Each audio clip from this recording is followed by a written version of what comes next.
Aimables téléspectateurs, merci pour votre fidélité à Star 21 TV, la télévision du 21e siècle. Bienvenue dans votre émission Starcom, une émission qui vous permet d'analyser, de décrypter, de comprendre l'actualité sociopolitique. Aujourd'hui, on s'intéresse au projet de loi sur la haute autorité de la communication HAC en abrégé, un projet qui, vous le savez, est en examen à l'Assemblée nationale. Plusieurs observateurs craignent de la modification concernant le mode de fonctionnement de cette institution chargée de réguler les médias en Guinée. Pour en parler, nous avons comme invité le camarade Sidi Diallo. Il est le secrétaire général du syndicat des professionnels de la presse privée de Guinée, SPPG. Camarade, salut. Oui, salut à vous. Alors, bonne arrivée, merci d'avoir répondu à notre invitation. Merci.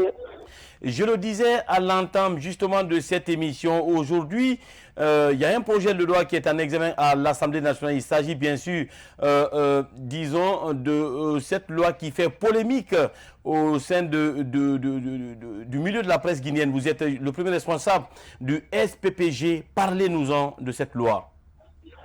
Oui, il s'agit de la loi R003 qui parle donc de fonctionnement de la composition, si on peut dire ainsi, de la haute autorité de la communication.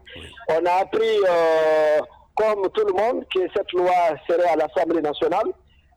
Déjà, pour nous, c'est une première procédure qui a été déjà biaisée dans la mesure où une telle loi qui se retrouve à l'Assemblée, alors que les acteurs des médias ne sont pas au courant, personne ne connaît le contenu réel de cette loi, donc c'est vraiment préoccupant. Mais, quand cela ne tienne, les associations de presse et les syndicats s'est approché à certains honorables députés pour se renseigner sur cette loi. Effectivement, la confirmation a été donnée. La loi est bel et bien à l'Assemblée.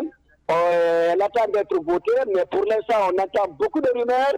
Certains qui disent que sur les 5 places octroyées aux médias, les médias n'auront que 2 places, que le président qui n'avait qu'une seule place aura finalement certainement 3 places, l'Assemblée 2 places et la presse va se trouver avec 2 places. Donc, c'est des rumeurs. Nous, on ne va pas se tirer sur ça, se garder sur ça, mais c'est de notre devoir d'aller voir ces députés pour leur parler quand même de la nécessité de maintenir les acquis déjà octroyés lors des dernières années.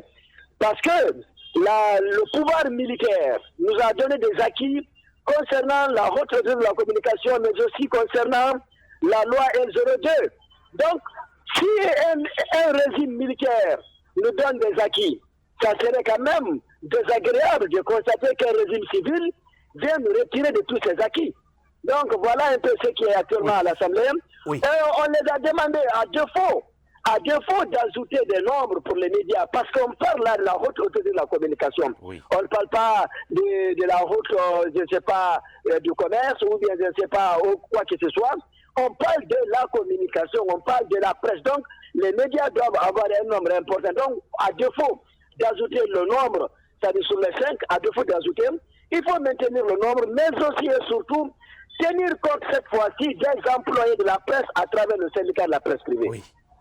Très important. Alors, vous l'avez mentionné, au lieu de 5, le souhait des autorités, c'est de retirer les 3 autres places à la presse. Est-ce qu'aujourd'hui, on peut avoir une idée sur les conséquences, justement, au cas où le projet passe à l'Assemblée nationale, les conséquences de ce projet?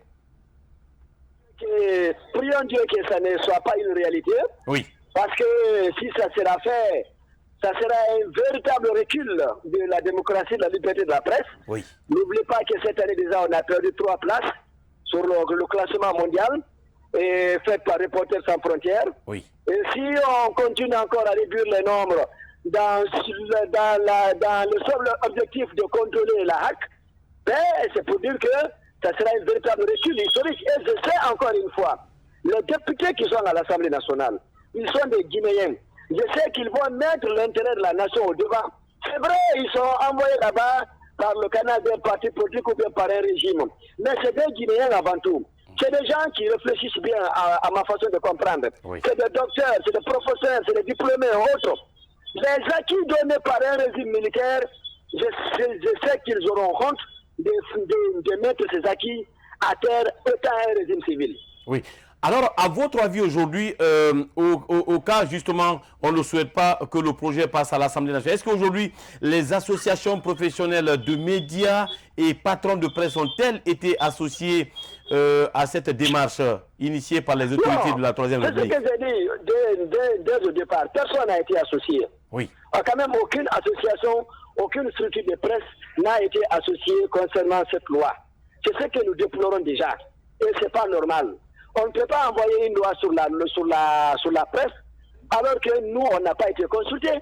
Ce n'est pas normal. Oui. Donc, mais prions Dieu qu'ils vont non seulement maintenir le nombre, mais aussi ils vont cette fois-ci tenir compte des employés de la presse à l'image des autres pays comme le Bénin, la Côte d'Ivoire, le Mali, pourquoi pas même la France. Oui. Alors, vous avez touché un autre point très important. Aujourd'hui, les employés, on a l'impression qu'ils ne sont du tout pas représentés au niveau de cette institution. Est-ce que au sein du SPPG, vous avez déjà pensé à une initiative au cas où vous aurez un représentant au niveau de la HAC? Non, pour l'instant, on n'est pas là d'abord. Ce sujet n'est pas d'actualité pour l'instant. Oui. On est en train de se battre d'abord pour que la loi nous reconnaisse, parce que malheureusement, les autorités du pays, je vais parler de l'ancien ministre de la Justice, aujourd'hui ministre d'État chargé de relations avec les institutions, a dit que pour lui, le syndicat n'est pas une association. Donc pour lui, c'est une autre structure à part entière. Donc il dit que la seule solution, il faut une modification de la loi. Maintenant, comme on est à l'Assemblée, au lieu que ce soit association de presse, alors nous demandons aux honorables du député de modifier la partie en disant association et syndicat de presse. Maintenant, oui, quand le syndicat sera pris en compte, ben, le syndicat va se trouver, ceux qui seront candidats pour aller à ce poste, si c'est une place, ceux qui seront candidats vont partir, si c'est deux places, ça dépendra de ce qui va se passer après le vote. Ben, on va lancer des appels, que ce soit qu'on a écrit tout comme nos antennes à l'intérieur, ceux ou celles qui seront candidats vont se présenter, on va sélectionner les gens en fonction des critères. C'est plus simple que ça. Mais pour l'instant, on n'est pas là-bas. Oui. Alors, aujourd'hui, est-ce que avez-vous déjà pensé à mettre en place une stratégie avec les différentes associations professionnelles de médias et quelques patrons afin de mener le combat pour que les 5 places au niveau de la HAC soient vraiment maintenues? Pour l'instant, bon, peut-être malheureusement, peut-être, hein, bon, le combat se mène en solo. Parce que vous savez, au début de cette chose, malheureusement, il y a eu des patrons de presse qui se sont catégoriquement opposés à l'arrivée du syndicat à la HAC.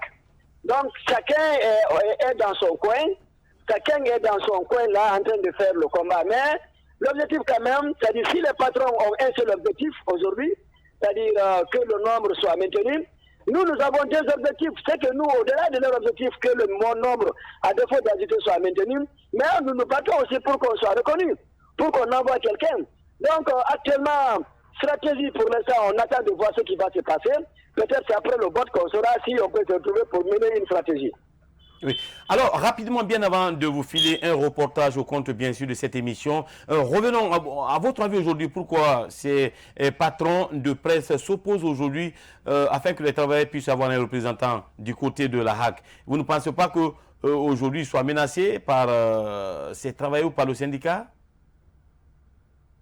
C'est une question de déontologie, c'est une question de loi.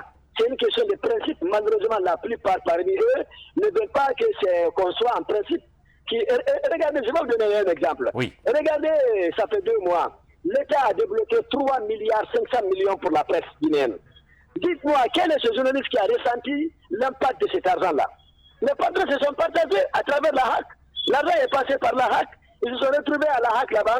Les 3,5 milliards ont été partagés entre les patrons, alors que ces patrons, certains parmi eux, ont même des arriérés à payer. Oui. Ils n'ont même pas payé ces arriérés-là. Oui. Donc, on comprend pourquoi ils ne veulent pas qu'on vienne à la HAC. Parce que si nous serons à la HAC, nous allons dire d'abord, premièrement, toute radio qui n'a pas un contrat de travail avec son personnel n'a pas droit à ce montant-là. Parce que l'argent, l'État ne donne pas cet argent pour jeter par la fête. L'État ne donne pas cet argent pour donner à des entreprises qui ne sont pas sérieuses. On donne cet argent aux entreprises sérieuses. Les entreprises sérieuses de presse, c'est qui? C'est celles qui ont un contrat de travail, qui respectent le SMIC, qui immatriculent les journalistes à la Caisse nationale de sécurité sociale. Aujourd'hui, 80% des journalistes ne sont même pas la simple carte professionnelle délivrée par la HAC. Voilà un autre échec de l'équipe sortante de la HAC. Aujourd'hui, 80% des journalistes n'ont pas la simple carte professionnelle. parce que la HAC exige le contrat de travail qui est refusé par le même patron de presse. Oui. Donc, il ne veut pas voir le syndicat à la base.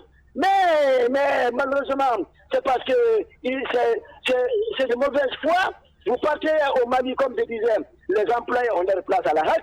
Vous partez au Bénin, nous avons notre place. Vous partez en Côte d'Ivoire, on a notre place. Vous partez en France, là où la plupart des lois, les gens se réfèrent, les employés de presse ont leur place. Oui. Pourquoi ici, il n'y a que des patrons de presse qui sont là-bas et ils veulent tout contrôler? Dès que tu parles, non, vous êtes jeune, formez-vous d'abord. Mais c'est former quoi? Vous pensez qu'il n'y a pas de jeunes parmi nous aussi qui ont dépassé 35 ans? Oui. Il y a des journalistes parmi nous, des employés qui ont dépassé 35 ans. C'est parce que les gens n'ont pas le moyen peut-être de faire des entreprises comme eux. Oui. Mais tant que ce sont ces patrons, ceux qui sont à la HAC, nous allons être considérés, exploités comme des esclaves. Oui. On veut mettre fin à ça. C'est pourquoi nous demandons humblement et respectueusement à ces députés de revoir la loi pour tenir compte des employés de la presse à l'image des autres pays de la sous-région. Alors, camarade Sidi Diallo, secrétaire général du SPPJ, le syndicat des professionnels de la presse privée de Guinée, gardez la ligne. Nous allons vous proposer un petit reportage concernant bien sûr la diffusion du communiqué du FNDC sur les zones des médias privés. On vous revient dans un instant pour continuer le débat avec vous.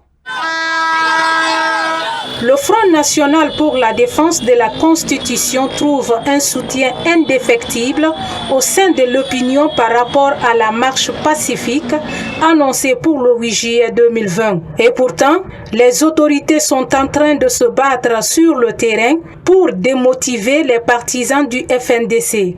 Vu la situation sociopolitique dans laquelle nous sommes, il est impératif qu'on relance les activités de manifestation.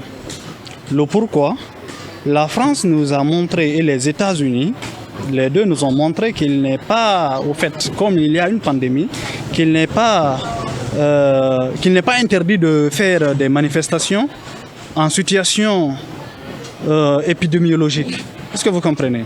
Donc c'est pourquoi le FNDC doit impérativement se relancer vite fait pour que nous puissions être entendus à l'interne ici et à l'international. La haute autorité de communication en Guinée n'est qu'une farce. Au fait, ils sont à la solde de l'État. Tout ce que l'État veut, ils le font.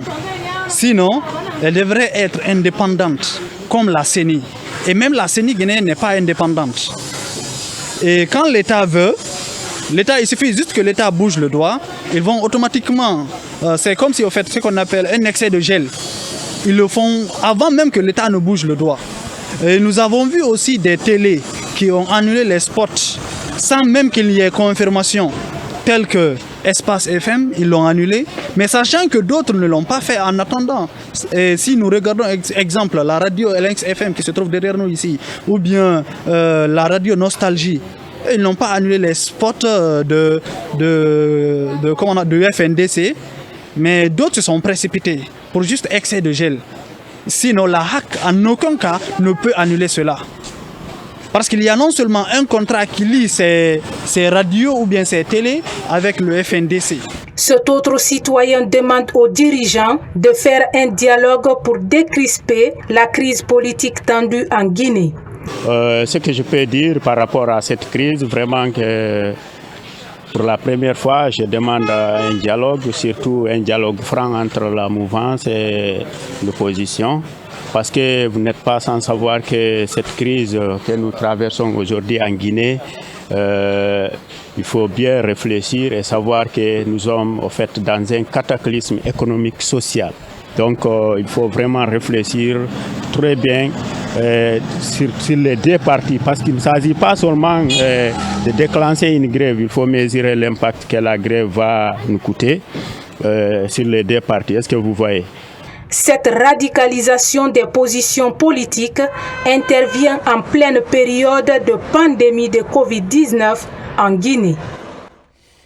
L'émission Starcom se poursuit sur ce plateau de Star 21 TV, la télévision du 21e siècle, avec bien sûr notre invité parcours. Il s'agit du camarade Sidi Diallo.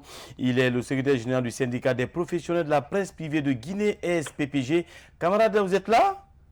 Oui, je suis là. Alors, vous avez suivi ce reportage de Star 21 TV, la télévision du 21e siècle, avec bien sûr son contenu. Vous êtes responsable de SPPG. Je veux parler de vos fonctions en qualité de secrétaire général. Quelle est votre réaction par rapport justement à ce reportage concernant la diffusion de ce communiqué du FNDC?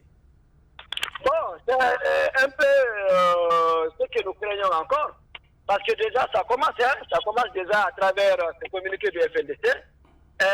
Moi, j'aurais peut-être souhaité que si toutefois, est-ce que d'abord il y a eu même rencontre des commissaires de la HAC autour de cette décision? Moi, je me pose la question, parce que je sais que l'actuelle équipe de la HAC, le mandat est chose à expirer. Donc, si toutefois ils se sont retrouvés pour faire cette décision, je ne sais pas. Mais moi, j'aurais préféré quand même, s'ils pensent que le contenu de cette décision peut-être entrave un peu à, je ne sais pas, à la sécurité du pays, comme les gens aiment le dire. Mais ils pouvaient écrire à cette structure de FNDC de revoir les choses au lieu d'ordonner l'arrêt des diffusions. Ça, c'est une autre menace de la liberté d'expression. Oui. Mais bon, encore une fois, c'est pour dire que ce qui est en train de se passer, ça doit nous donner quand même à réfléchir. Ceux qui sont en train de dire non, quel doit être à la HAC, quel ne doit pas être à la HAC, on n'est plus là. C'est une question de profession qu'il faut défendre. Parce que ce que nous voyons là, Kamano, c'est une tempête qui est en train d'arriver là. Oui. Si on ne se lève pas, nous allons tous périr. Le mot est lourd, le mot est très fort, mais je ne trouve pas autre qualification que ça. Oui. Si on ne se lève pas, on ne se donne pas les mêmes pour la préservation de cette liberté de la presse chèrement acquise, nous allons tous périr. Oui. Alors, revenons, puisque nous tendons presque vers la fin de cet entretien, revenons tout à l'heure. Tout à l'heure, vous avez évoqué un cas très important, un point très important, c'est concernant bien sûr la subvention que l'État accorde à ces médias. Aujourd'hui, on a l'impression que les employés, j'allais dire, n'en bénéficient pas. Pratiquement, ce sont les employeurs qui sont les bénéficiaires de cette subvention. Et beaucoup de médias restent aujourd'hui dévoirs justement à ces travailleurs. Est-ce que vous ne pensez pas que ça soit, que les patrons aussi soient vraiment à l'origine de tout ce qui se passe à la HAC? C'est pourquoi ils ne veulent pas nous voir à la HAC. Parce que quand on vient là-bas, beaucoup de choses vont être réglées à la HAC. N'oubliez pas que c'est une instance de décision, c'est une grande institution, là où tout est réglé. Mais c'est pourquoi ils ne veulent pas nous voir là-bas. Mais il faudrait que nous continuions le combat, c'est-à-dire les emplois de presse, parce qu'en même temps, interpeller l'autorité. Parce que ce que je viens de dire, c'est clairement que l'autorité ne sait pas seulement. Et c'est vrai, pour 1 milliard 500 millions, pour 1 milliard 500 millions, ce sont les patrons qui se sont partagés. Oui. C'est que vous les demandez, ah non, c'est pour le carburant. Mais attendez, vous allez vous intéresser au matériel sans penser aux ressources humaines. Mais le matériel là, mais c'est des humains, c'est des personnes qui font marcher les choses. Mais malheureusement, ils considèrent les gens comme des moutons, excusez-moi du terme. Ils n'ont aucune considération envers les gens.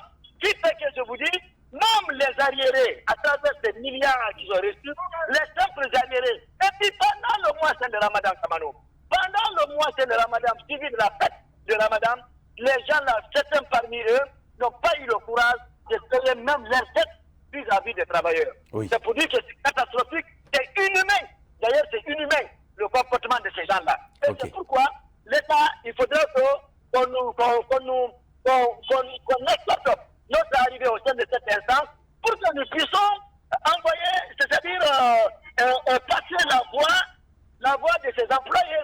Parce que eux, les patrons, ils sont là-bas pour leurs propres intérêts. Okay. Nous aussi, nous avons venu pour défendre nos intérêts. Alors, une dernière question au compte bien sûr de cet entretien. Quel message avez-vous aujourd'hui à lancer aux députés, aux associations professionnelles de médias et aux patrons de presse, y compris justement à l'ensemble des journalistes guinéens? Mon premier message d'abord, c'est à l'endroit des patrons de presse. Oui. Encore une fois, c'est de mettre nos guéguerres à côté. Telle et telle, aujourd'hui, c'est la profession qui est menacée. Il faut qu'on soit ensemble, il faut qu'on soit unis, comme on avait d'ailleurs été depuis le problème qu'on a eu à l'espace mobile de Matam, souvenez-vous, lorsqu'on avait été frappé, humilié. Depuis lors, on fait toutes nos rencontres, toutes nos communications ensemble. Il faut que cette solidarité, cette union sacrée soit continuelle et qu'on se donne les mains pour que nous soyons ensemble à la chose à la hâte. Parce qu'on a été ensemble lors des négociations pour la convention collective. Aujourd'hui, on est à 98%, même si elle n'est pas signée d'abord. Mais qu'est-ce qui fait les gens pêcheurs qu'on nous reçoive avec eux du côté de la hâte pour parler de décisions, parce que la plupart des décisions de la hâte, c'est pour ou contre le journaliste. Oui. Donc, le deuxième appel, c'est à l'endroit des honorables députés. Je vais leur dire ceci.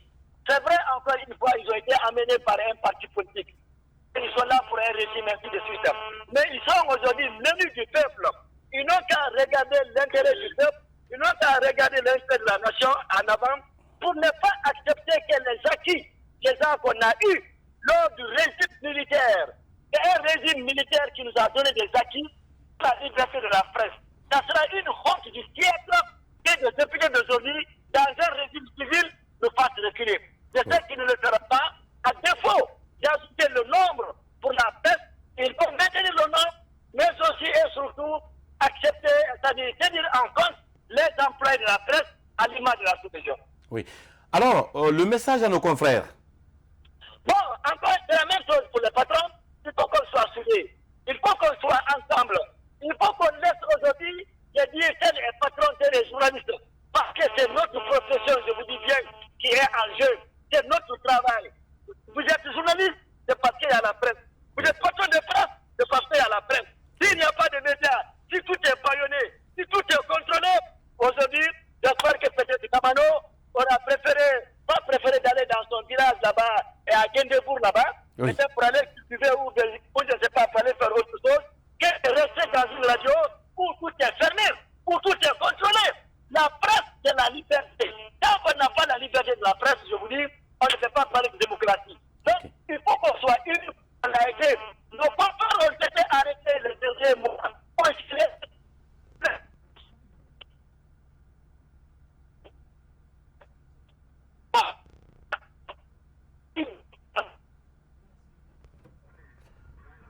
Allô, camarade, vous êtes là? Oh là là. Il y a des petits soucis techniques. Voilà. Aimable téléspectateurs, ainsi prend fin cette émission. Comme vous l'avez constaté, on avait comme invité le camarade Sidi Diallo. Il est le secrétaire général du syndicat des professionnels de la presse privée de Guinée. Merci de l'avoir suivi. Nous vous souhaitons une excellente suite de programme en compagnie de Star 21 TV, la télévision du 21e siècle. À bientôt.